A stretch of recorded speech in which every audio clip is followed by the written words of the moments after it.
मेरे ख्याल से इन लोगों की सनक है कि हर चीज का नाम बदलना है, और जब नाम बदला जाता है तब खर्चा होता है सरकार का, केंद्र का। ये एक अलग बात है। ये योजना महात्मा गांधी जी के नाम पर है। महात्मा गांधी जी हमारे राष्ट्रपिता हैं, उनका अपमान नहीं होना चाहिए। और तीसरी और सबसे जरूरी बात, नाम बदलने से ज्यादा जरूरी ये बात है कि जो अधिकार इसी सदन में सबकी सहमति से जब वो कानून बना, तो यहाँ एक भी राजनीतिक दल नहीं था जिसने सहमति नहीं दी। तो सबकी सहमति से ये कानून बना कि रोजगार का 100 दिन का अधिकार जो सबसे गरीब जन है इस देश का, उसको मिलना चाहिए।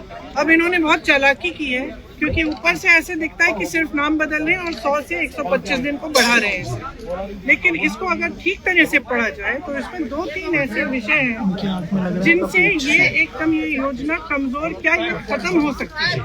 और मैं आपको समझाती हूँ कि ये क्या है ये विषय। सबसे पहला कि इन्होंने 100 से 125 दिन की बात की है, लेकिन कमाई को बढ़ाने की कोई बात नहीं की है। आज अगर आप किसी भी प्रदेश में जाएंगे, आपको पता चलेगा कि जो मनरेगा का बकाया अभी मिला नहीं है। तो जहाँ जाएंगे मजदूर यही कहते हैं कि अभी हमें पैसा नहीं मिला है। तो आप उतना पैसा नहीं दे पाए होंगे। केंद्र पहले 90% केंद्र की जिम्मेदारी होती थी कि केंद्र पैसे देगा। आज उन्होंने इस विधेयक से ये चाहते हैं कि वो कम हो जाए। तो जब वो कम होगा तो प्रदेश को देना पड़ेगा। जो गरीब प्रदेश है वो दे ही नहीं पाएंगे। इतना भार, इतना बोझ पड़ जाएगा उनकी अर्थव्यवस्था पर कि वो दे ही नहीं पाएंगे। जब दे नहीं पाएंगे तो क्या होगा? योजना खत्म हो जाएगी। दूसरी बात, आज जो गांव में काम होना है वो कौन तय करता है, कौन निर्धारित करता है? ग्राम प्रधान, पंचायत में निर्धारित होता है वो, और उसके लिए पैसे वहीं पे भेजे जाते हैं। अब क्या होगा कि केंद्र में निर्धारित होगा। अरे केंद्र में यहाँ पे दिल्ली में बैठे हुए इन लोगों को क्या पता कि आपको कौन सा कुआं चाहिए, आपको कौन सी दीवार बनानी है, आपको किस चीज की मरम्मत करनी है, नहीं पता चलेगा।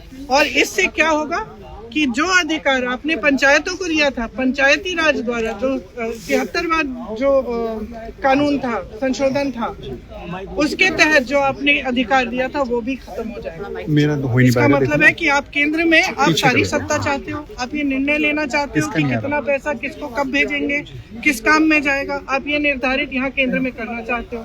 प्रदेश को आपने सारे पूंजी की जिम्मेदारी दे दी कि भाई तुम ही लगाओ इसमें पैसे।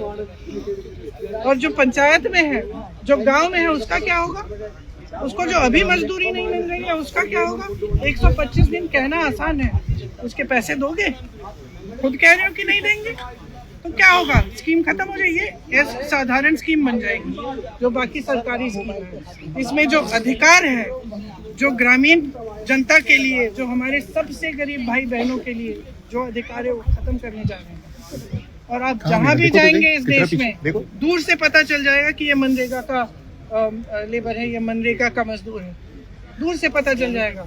उसके हाथ कठोर होते हैं, उसकी चेहरे पे झुर्रियाँ होती है, गरीब से गरीब इंसान होता है वो। वायनाड से लेके रायबरेली तक मैंने देखा है, दूर से पता चल जाता है कि मनरेगा के मजदूर है। उसको भी खत्म करना चाहते हो आप? किस लिए? इतने पैसे तो आप अडानी अंबानी को पकड़ा रहे हो, सारी संपत्ति पकड़ा रहे हो, और वो बेचारा मजदूर सुबह से शाम तक काम कर रहा है, धूप में मर रहा है, पसीना आ रहा है उसका, खून बह रहा है उसका, आप उसको छोड़ दोगे?